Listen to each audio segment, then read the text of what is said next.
Welcome back this evening as we return to Washington, D.C., where the shutdown crisis has been averted. After a last-minute compromise by the Speaker of the House, the Senate passed a temporary spending bill with just hours to spare. Now the funding for our government lasts at least 45 days. King 5's Connor Board is in the newsroom tracking this evening. Connor, so what happens now? With a temporary spending bill passed by both the House and the Senate, the government will still be funded for 45 more days, allowing federal employees to get paid and programs to continue. But with debates over how federal money should be used, the threat of a shutdown may come again.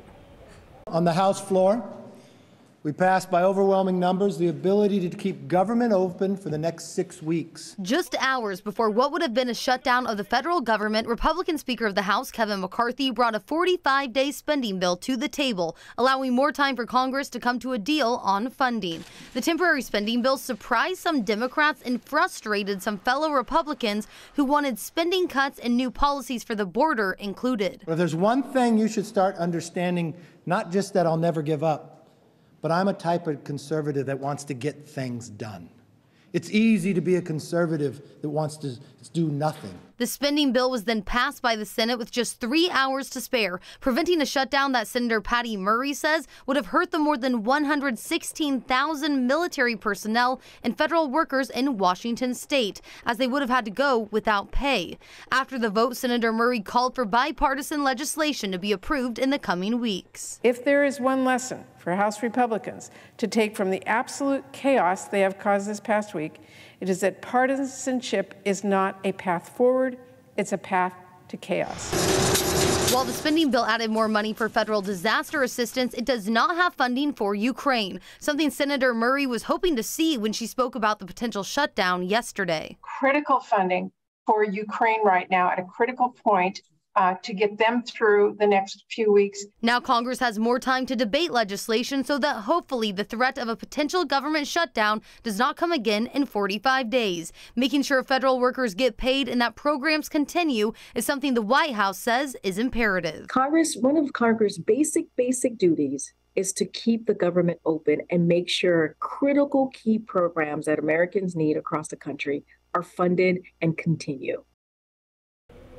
Governor Jay Inslee sent a statement following the Senate vote saying, in part, funding the U.S. government is no place for brinksmanship and Ukraine must not be a casualty of shameless partisan games. Beginning today, Congress should swiftly pass full-year appropriations legislation with robust support for Ukraine and Ukrainian refugees. And within the last 20 minutes, the bill was signed by President Joe Biden. In the newsroom, Connor Board, King 5 News. All right, Connor, thank you. Again, a last-minute compromise from House Speaker Kevin McCarthy means the federal government will not shut down at midnight.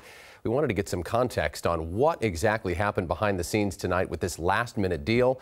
We're joined live this evening by Representative Kim Schreier, a Democrat who represents the 8th District in the U.S. House. Dr. Schreier, thanks for being with us this evening.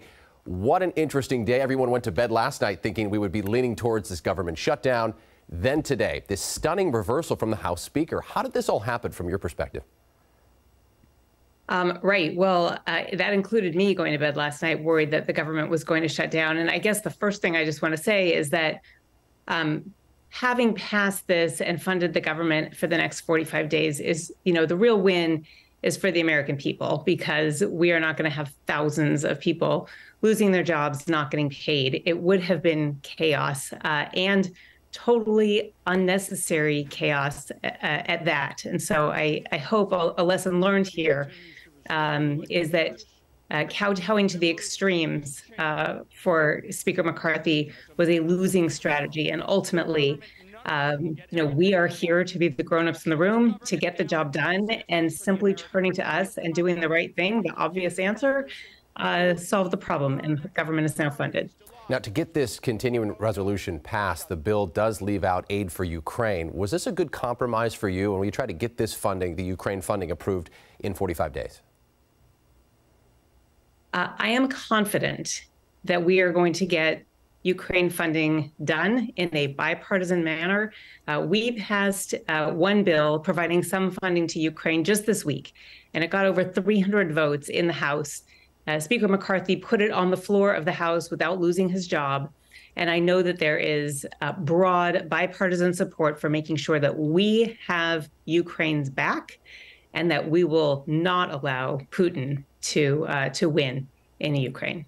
Now, some members of the Republican Party have the power to try to oust the Speaker. There is reason to believe that effort could be considered. What do you think the future holds for Kevin McCarthy?